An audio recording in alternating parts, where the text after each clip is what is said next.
하나님의 말씀 히브리서 2장 11절로 12절 두 구절이 되겠습니다. 우리 한 목소리로 읽도록 하겠습니다. 거룩하게 하시는 이유와 거룩하게 함을 입은 자들이 다 한 근원에서 난지라. 그러므로 형제라 부르시기를 부끄러워하지 아니하시고 이르시되 내가 주의 이름을 내 형제들에게 선포하고 내가 주를 교회 중에서 찬송하리라 하셨으며 아멘. 오늘 저는 히브리서 2장 11절로 12절을 본문으로 형제라 부르시기를 부끄러워 아니하심이란 제목으로 말씀을 전하고자 합니다. 여러분, 서얼이란 말 들어보셨습니까? 서얼. 이 서얼은 바로 양반 정실 부인이 아닌 양반과 첩 사이에서 난 자식을 가리키는 말입니다. 목사님, 그거 서자 아닙니까? 예. 그런데 이 서얼이란 말은 서자와 을자의 합성어입니다. 보통 우리가 서자 이렇게 하면 바로 양반과 일반 양민 첩 사이에서 난 아들을 서자라고 이야기합니다. 그러면 을자는 뭐냐? 을자는 양반과 천민, 즉 노비 사이에서 태어난 바로 자녀를 을자라고 이야기합니다. 여러분들 벌써 그것이 나온 지 벌써 거의 4, 5년 되었나요? 아니요. 그렇죠. 수년 되었죠. 한참 한국에서 허준이라는 그 동의보감을 지은 허준을 다룬 그 전광열 씨가 연기한 허준 일대기를 다룬 드라마가 정말 큰 인기를 끌었죠. 그 허준도 사실은 그 아버지가 양반이고 어머니가 그 집의 바로 몸종 노비였습니다. 그 사이에서 났기 때문에 그는 아버지를 아버지라, 형을 형이라 부르지 못했어요. 그래서 호형, 호부, 호형, 부를 호자, 아비부자, 아버지라 부르고 호형, 형이라 불러야 되는데 부르지 못하고서 여러분, 우리가 허균이 지은 홍길동전에도 보면 그렇지 않습니까? 홍길동이 바로 을자로 태어났습니다. 양반 대감인 바로 홍판서와 그의 몸종 사이에서 태어난 을자이기 때문에 호부호형하지 못하고 늘 소름을 당했습니다. 그래서 아버지라고 부르지 못하고 항상 대감마님, 그리고 자신의 비록 이복 형인데도 불구하고 도련님, 서방님 이렇게 불렀습니다. 저는 드라마를 잘 볼 시간도 없습니다. 그런데 하도 인터넷에 이것이 요즘 최고 인기다 해갖고 몇 달 전에 넷플릭스를 통해서 방영된 그 킹드랜드라는 드라마, 시간도 없어서 앞에 몇 번 보고 그리고 나머지는 유튜브에 요약본을 가지고 1시간 정도 압축해서 본 적이 있습니다. 그 남자 주인공은 한국의 굴지의 호텔 체인의 바로 아들입니다. 그런데 그 누나는 늘 그 배우도 굉장히 그 연기를 잘하더라고요. 굉장히 차갑게 연기를 하더라고요.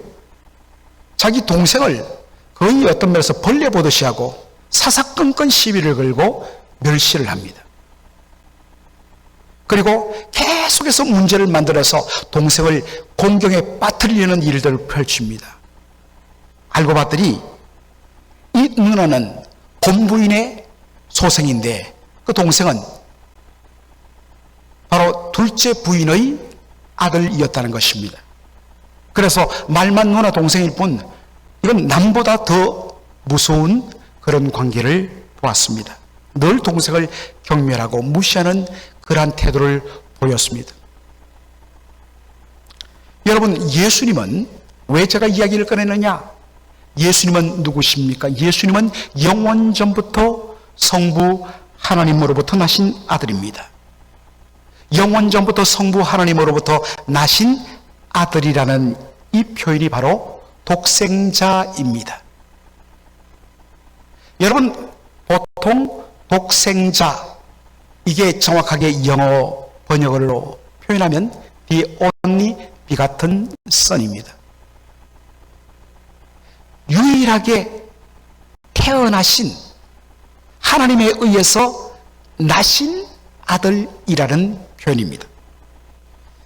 여러분, 보통 우리는 아이를 낳았다 하면 우리에게는 낳았다는 것이 출산의 그 과정, 배가 불러오고 마지막에 산통을 겪으면서 엄마의 배를 통해서 바깥으로 낳는 그 낳는 과정을 떠올리는 단어가 낳는다입니다. 그러나 이 낳는다란 말의 초점은 어디에 있겠습니까? 아버지와 아들이 똑같은 본질과 똑같은 본성을 가진 동일한 존재라는 것을 뜻하는 표현이 뭐냐? 낳는다입니다. 여러분, 개가 새끼를 낳는데 송아지를 낳겠습니까? 아니죠. 개가 무엇을 낳죠? 예, 발음을 우리가 강아지. 소는 무엇을 낳습니까? 송아지를 낳습니다. 똑같은 어미와 아비와 똑같은 본성과 DNA를 똑같이 가진 바로 존재를 바로 낳는 것, 이것이 낳는다는 말의 의미입니다. 예수님은 독생자입니다. The only begotten son, 하나님으로부터 유일하게 태어나신 아들이란 말입니다. 이것은 하나님이 우리처럼 10달간 뱃속에 넣었다가 낳았다는 의미가 아니라 뭐라고요? 아버지가 가진 똑같은 신적인 본질과 똑같은 신적인 본성과 똑같은 신적인 영광을 가진 동일한 하나님이라는 뜻입니다. 이것이 낳았다라는 말의 의미입니다. 그런데 여러분, 예수 믿고 구원받은 우리도 어떻게 불려집니까? 하나님의 아들, 하나님의 자녀라고 불립니다. 똑같은 하나님의 아들들입니다. 그러나 근본적으로 본질적으로 예수님과 우리에게는 차이가 있습니다. 예수님은 영원전부터 성부 하나님과 동일한 본성과 신적인 본질과 영광을 가지신 동일하신 동등하신 하나님이신데, 우리는 근본적으로 피조물이고 더군다나 하나님 앞에 대적한 죄인들인 것입니다. 그런데 하나님이 우리를 불쌍히 여기셔서 그 아들의 피로 값주고 우리를 사시고 성령으로 거듭나게 하시고 성령으로 우리를 하나님을 아바 아버지라 부르게 하셨습니다. 그래서 우리는 하나님의 자녀가 된 것입니다. 이것을 에베소서 1장 5절에는 이렇습니다. 자기의 아들들이 되게 하셨으니, 우리 한글 성경을 보면 아들들이 되게 하셨다라고 되어 있는데 사실 이것이 부족해요. 영어 성경이 참 이 의미를 잘 드러내고 있습니다. Adopted as his sons. 그의 하나님의 아들들로 adopted, 입양했다라는 말입니다. 우리는 원래부터 하나님의 자녀가 아닌데 하나님이 우리를 하나님의 자녀로 입양해서 하나님의 자녀가 되었다는 것입니다. 그 결과로 예수님과 우리는 형제가 되었습니다.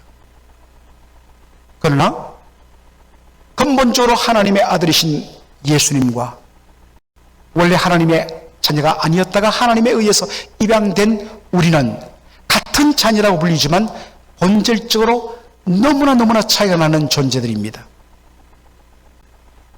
예를 들어서 여러분, 어느 날 내가 우리 부모의 친자식인데 어느 날 한 아이를 데려와서 얘야, 얘가 이제 우리 가족이 되었다. 네 동생이라 불러라. 너희들은 형제라. 여러분, 아이고 반가워. 드라마에 보면 그렇게 안 하죠. 어색하죠. 어떻게 얘가 내 동생이야? 어떻게 우리가 형제야? 그래서 무시하고 구박하고 어떤 면에서는 자연스러운 일입니다. 하나님께서 어느 날 예수님께 우리를 데려와서 이 아이들이 이제 너의 동생이다. 너희들은 형제다. 여러분, 저와 여러분이 예수님이라면 대단히 어색했을 것입니다. 여러분, 아무리 저들이 구원받고 하나님에 의해서 입양됐다지만 저들이 내 형제라고? 더군다나 여러분, 하나님의 아들들이 된다는 것은 특별한 의미가 있다고 저희 여러분 이야기 드렸습니다. 고대 로마 시대에는 배로 낳은 친자식이나 가슴으로 낳아 입양한 양자나 아버지의 아들이 법적으로 되었기 때문에 똑같이 상속권을 가진다고 했습니다. 원래는 이것이 다 내 혼자 차지하는 그런 유산이 되어야 되는데 어느 날 입양하여 들어온 자식 때문에 공동 상속자가 되기 때문에 나의 홀로 차지할 이 유산이 그들과 함께 나눠져야 되는 것입니다. 여러분 같으면 기분 좋겠습니까?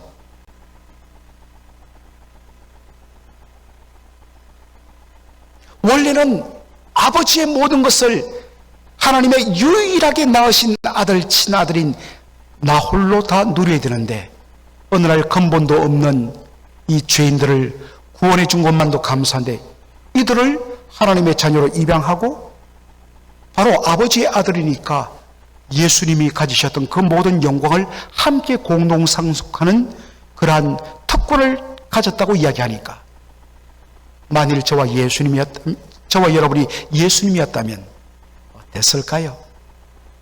아마도 그 킹드랜드라는 드라마에 나오는 그 집 본처가 낳은 장녀의 심정이 아니었을까요? 이건 다 내 건데 어디 근본도 없는 것이 굴러 들어왔어.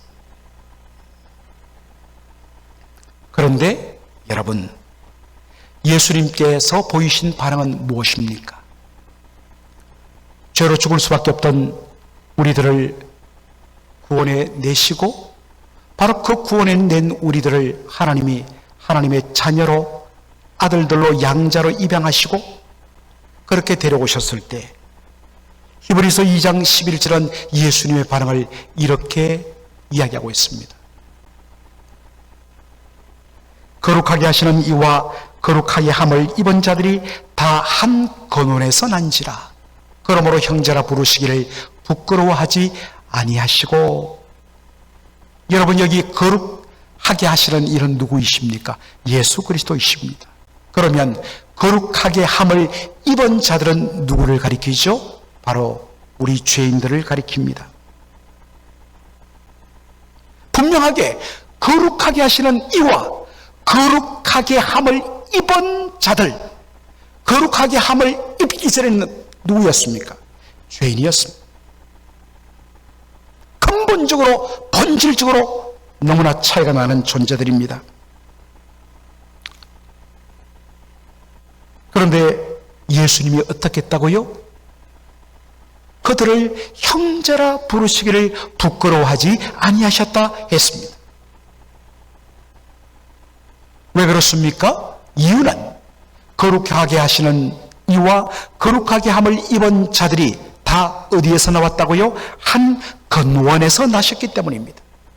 제가 인용한 아주 쉬운 성경인 NLT New Living Translation이라는 영어 성경에 보면 이렇게 한 권어를 번역합니다.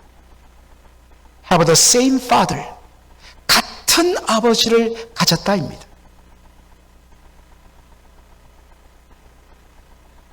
하나님의 친아들이신 예수님과 죄인 됐다가 구원받고 입양된 우리가 똑같은 아버지 하나님을 가졌기 때문이에요.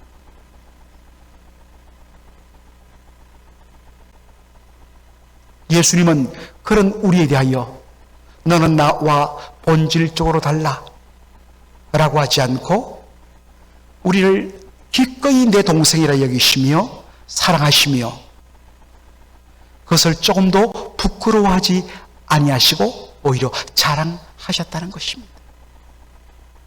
여러분 상상이 되십니까? 저와 여러분이 받은 이 구원의 은혜, 저와 여러분이 현재 누리고 있는 그 놀라운 영적인 신분을 여러분 누리고 계십니까? 그것을 여러분 알고 있습니까?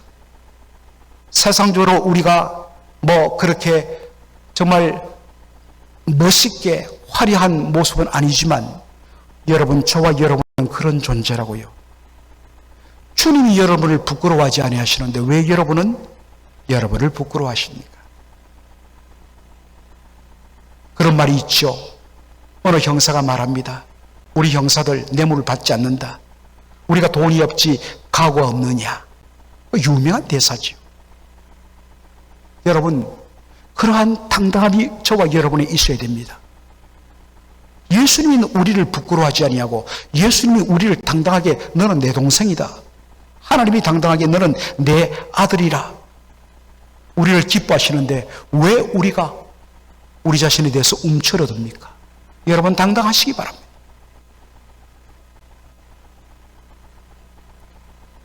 그러면서 히브리서 저자는 바로 예수님께서 우리를 구원받은 우리를 당신의 형제라고 부르는 것을 전혀 부끄러워하지 아니하고 당당하게 자랑스러워한 그 근거를 구약 성경을 인용하여서 제시합니다.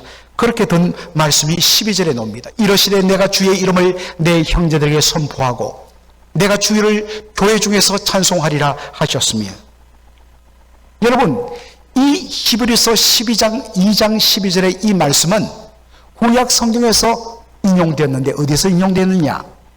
시편 22편 22절의 말씀입니다. 자, 시편 22편은 시작이 이렇습니다. 다윗의 시라. 그러므로 시편 22편은 다윗이 지은 시입니다. 그렇다면 여기에 내가는 누구입니까? 1차적으로 누구를 가리키죠? 이 시를 누가 지었다고요? 다윗이었으니까 내가 누굽니까? 다윗이에요. 그런데 여러분, 성령의 감동함을 받아 다윗이 이것을 기록하면서 이것은 자신의 심정을, 자신의 괴로운 심정을 1차적으로 고백할 뿐만 아니라 성령의 감동을 통하여서 이 시는 장차 오실 메시아, 고난받으시는 메시아에 대한 예언의 말씀으로 기록되어졌습니다. 그러므로 여기에 내가라는 말은 바로 장차 오실 메시아 그리스도를 가리키는 말입니다. 그래서 시편 22편은 특별히 메시아 고난 시편으로 불립니다. 왜냐? 시편 22편 가운데 십자가에서 못 박히신 예수님이 당하신 그 고난이 말씀이 그대로 시편 22편 말씀과 연결되기 때문인 것입니다. 예를 들어서 시편 22편 1절이 이렇게 시작합니다. 다 같이 한번 읽어보겠습니다. 내 하나님이여, 내 하나님이여, 어찌 나를 버리셨나이까? 어찌 나를 멀리하여 돕지 아니하옵시며 내 신음소리를 듣지 아니하시나이까?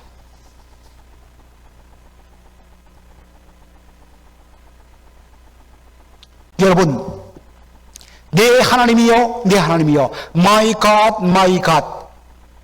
히브리어로 하면 엘리, 엘리.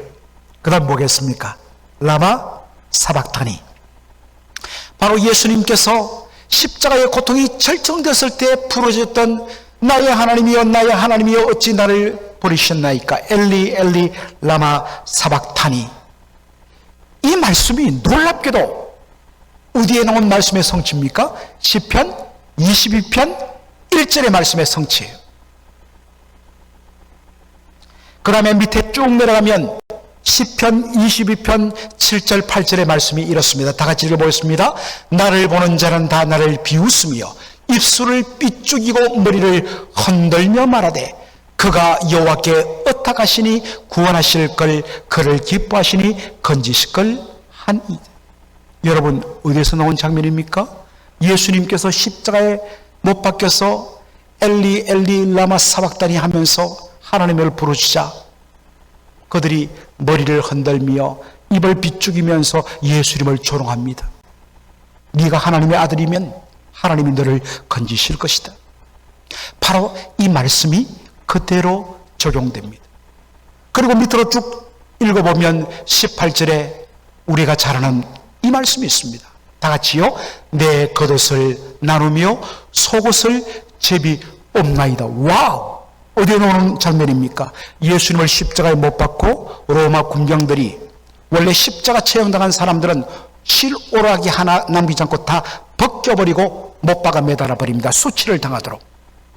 그러니까 그 당시에는 옷감이 너무 귀했기 때문에 사형수에 벗겨진 그 겉옷, 그것은 이어 만들었기 때문에 네 조각으로 쪼개서 서로 한 조각씩 나누어 가지고, 예수님이 입으셨던 이 속옷, 이것은 통으로 짰기 때문에 이걸 나누다 보면 찢어져서 하나도 못 쓰기 때문에 어떻게 했다고요? 이것을 가지고 누가 차지할 것인가? 어떻게 했습니까? 제비를 뽑았습니다. 이 말씀이 놀랍게도 시편 22편 18절에 나오는 말씀이에요. 그래서 시편 22편은 메시아 고난 시편인 것입니다. 바로 그러한 메시아 고난 시편 속에 나오는 구절인 22편 22절의 말씀이 무엇이라고요? 내가 주의 이름을 내 형제들에게 선포하고 라고 되어 있습니다. 1차적으로는 여기 내가는 이 시편의 저자인 다윗입니다. 그러나 다윗이 성령의 영감으로 쓰면서 이것은 장차 오실 메시아 예수 그리스도를 드러내기 때문에 여기에 내가는 바로 고난당하시는 예수 그리스도를 가리키는 말입니다. 고난당하시는 예수님이 주의 이름을 누구에게 선포한다고요? 내 형제에게 선포하고 라고 말씀하십니다. 예수님은 구원받고 하나님의 양자가 된 우리들을 당신의 형제라, 동생이라 부르기를 정말 당당하게 부르십니다. 아까도 말했지만 피 한 방울도 섞이지 않은 어디서 주워온 입양자를 내 동생이라고, 내 형제라고 인정하면 뭡니까? 아버지의 유산을 똑같이 나누어야 합니다. 예수님 말씀하십니다. 함께 나누자. 함께 누리자. 그래서 로마서 8장 17절에 보면 우리를 바로 그리스도와 함께하는 공동 상속자라고 성경은 말하고 있습니다. 정말 여러분 놀라운 일입니다. 그러면 이러한 놀라운 특권을 받은 우리 그저 특권만 있는 것이냐? 아닙니다. 그 아들의 신분에 걸맞는 삶이 요구되는 것입니다. 히브리서 2장 11절 보면 우리를 어떻게 표현합니까? 거룩하게 함을 입은 자들이라고 그렇게 묘사합니다. 다시 말해서 우리는 거룩함을 추구하도록 부름받은 자들이란 것입니다. 이것이 성도란 말의 원어적인 의미입니다. 왜 그렇습니까? 왜 우리가 거룩함을 추구하도록 부름받은 자들입니까? 우리를 부르시고 구원하신 바로 하나님과 그의 아들 예수 그리스도가 거룩하신 분이기 때문입니다. 내가 거룩하니 너희도 거룩하라. 그렇다면 하나님의 자녀로서 놀라운 영광과 특권을 누릴 뿐만 아니라 동시에 우리는 뭡니까? 그 아들의 삶에 합당한 거룩함이 요구된다는 것입니다. 바로 그 거룩함을 요구하기 때문에 하나님은 세상 사람과 다르도록 하기 위하여 하나님의 백성에 대하여 더 강하게 엄하게 잣대를 들이고 징계를 하는 것입니다. 잘못했는데 아무런 문제 없는데 예수 잘 믿는다, 있을 수가 없습니다. 하나님은 당신의 자녀를 거룩으로 부르시기 때문에 엄하게 다루시는 것입니다. 여러분, 이 사실을 여러분 기억하셔야 합니다. 오늘 본문 마지막으로 우리가 도전받는 것은 무엇입니까? 예수님은 정말로 아무것도 아닌 우리를 당신의 형제라고 부르시는 것을 한 번도 부끄러워해보지 않으셨습니다. 자랑스러워하셨습니다. 그러면 여러분들은 우리의 형님 되신 예수님을 과연 여러분 얼마나 당당하게 자랑하고 있습니까? 여러분, 나 예수 믿는다는 것을 당당하게 자신있게 여러분 드러내며 나에게 이 놀라운 은혜를 주신 그 예수님의 이름을, 그분의 복음을 여러분 부끄러워하지 아니하고 당당하게 지금도 전하고 있습니까? 수많은 사람들이 여러분이 교회 다니고 있는 것조차도 모르다가 우연히 보니까 어이구 교회 다녀요? 여러분 이런 말을 듣지 않습니까? 예수님은 우리를 부끄러워하지 않으시는데 여러분은 왜 당당하게 예수 믿는 것을 부끄러워하시는가? 복음을 부끄러워하지 않는 저와 여러분 되기를 주의 이름으로 축원합니다. 또 하나, 예수님은 정말 아무것도 아닌 우리를 형제라 부르기를 부끄러워하지 아니하셨는데 여러분은 여러분의 믿음의 형제 자매들을 진정 부끄러워하지 않고 사랑하고 있습니까? 아직도 저 사람은 안 돼, 저 사람은 관로 받기야 라고 하고 있지는 않습니까? 저는 목사로서 성도 전체를 다 봅니다. 보여요, 거기. 때로 제가 그것을 이야기하면 여러분이 섭섭해 여기기도 하지만 그게 옳지 않기 때문에 제가 말합니다.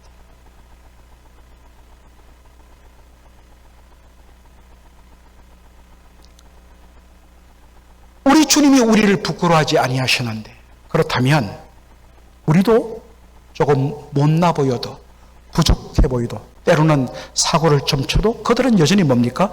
내 형제 자매입니다.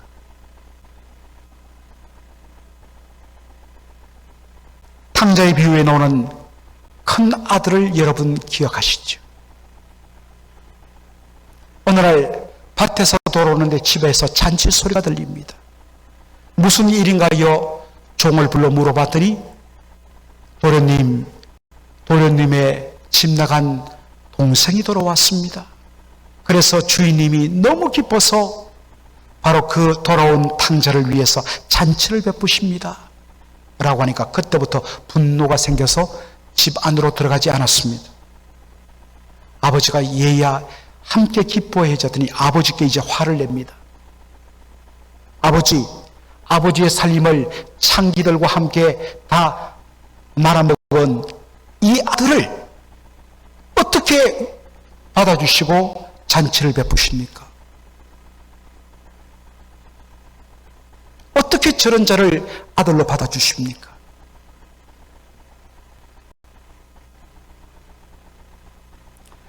탕자를 동생으로 여기지 않는 것, 그것이 아버지의 마음을 더 아프게 만들었습니다. 사랑하는 성도 여러분, 지금 여러분들 예수 잘 믿는다고 하면서 혹 여러분이 탕자의 비유에 나오는 큰형과 같은 모습을 가지고 있지는 않습니까? 저놈은 안 돼. 사실은 저놈은 안 돼라고 말을 들어야 합당할 사람은 원래 저와 여러분이었습니다. 도무지 받아줄 수 없는 그러한 죄인들을 구원해 주셨고 자녀 삼으셨고 예수님은 그 아버지 때문에 아버지가 내 아들이다 라고 말한 것 때문에 아버지 사랑해서 그들을 형제로 받으셨고 부끄러워하지 않았습니다. 교회에 사랑이 없고 품어줌이 없는 것은 내가 누구였는가에 대한 망각 때문에 그래요. 복음에 대한 감격과 주님이 주신 그 놀라운 구원의 은혜에 대한 감격이 식어지기 때문에 그래요. 복음의 은혜가 식어짐이 있는 곳에는 판단과 정죄와 미움과 분리만이 있습니다. 그러나 복음의 은혜로 충만하고 그 은혜 가운데 내가 과거에 누구였는데 내가 그러한 은혜를 받았다는 것을 날마다 깨닫는 사람은 누구든지 다 품어주는 넉넉함이 있습니다. 나도 그랬는데, 나도 원래는 저 사람보다 더 못했는데. 그러면 바로 사랑의 공동체 천국이 되는 것입니다. 여러분, 혹시 여러분 마음속에 저 사람 안 돼 라는 여러분 익스클루시브, 자꾸 배타적인 마음이 있습니까? 여러분 정말 회개해야 합니다. 주님 앞에 엎드려야 됩니다. 내 마음속에 복음의 감격이 식어지고 첫사랑의 감격이 식어졌다는 바로 사인입니다. 경고등입니다. 우리 주님은 저와 여러분을 형제라 부르시는 것을 부끄러워하지 않았습니다. 이제는 우리 차례입니다.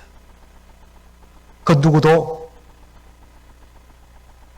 우리 공동체 안에서 형제라 자매라 조금 객관적으로 못났다 할지라도 부족할다 할지라도 부끄러워하지 않고 품어주는, 원래 그 사람은 그런 사람인데 진짜 문제는 뭡니까? 내가 주의 은혜로 품지 못하는 내 자신의 문제라는 것 때문에 하나님 앞에 고민하며 고통하며 몸부림치며 그렇게 극복하는, 그래서 복음으로 말미암아 모두 다 서로를 형제라 자매라 부르는 것을 너무나 당연시하고 자랑스러워하는 그러한 믿음의 공동체가 되기를 주의 이름으로 축원합니다. 아멘. 아버지 하나님, 은혜와 사랑을 감사드립니다. 오늘 참으로 놀라운 말씀을 저희들이 나누었습니다. 예수님은 감히 하나님의 자녀라고 부를 어떠한 근거도 자격도 없는 우리를 하나님 아버지께서 자녀 삼으시고 예수님 앞에 동생이라고 데려왔을 때 아버지 때문에 우리를 내 형제라고 부르기를 전혀 부끄러워하지 아니하시고 당당하게 기쁨으로 받아주셨던 예수님의 사랑을 받은 저희들, 이제 저희들이 그 예수님을 부끄러워하지 않고 자랑할 때입니다. 예수님의 복음을 당당하게 드러날 때입니다. 그리고 정말 예수님의 사랑에 근거하여 그 누구도 내 형제요 내 자매라는 그러한 사실을 부끄러워하지 아니하고 품어주고 안아주고 다독여주고 끝까지 믿음으로 승리하는 저희들 되게 하여 주시옵소서. 그래서 복음이 충만한 곳에 사랑이 넘치고 진정한 샬롬이 임한다는 이 사실을, 이 모습을 세상 앞에 보여줌으로 말미암아 복음의 능력, 천국의 능력을 보여주는 저희 모두가 되게 하여 주시옵소서. 예수님의 이름으로 기도하옵나이다. 아멘.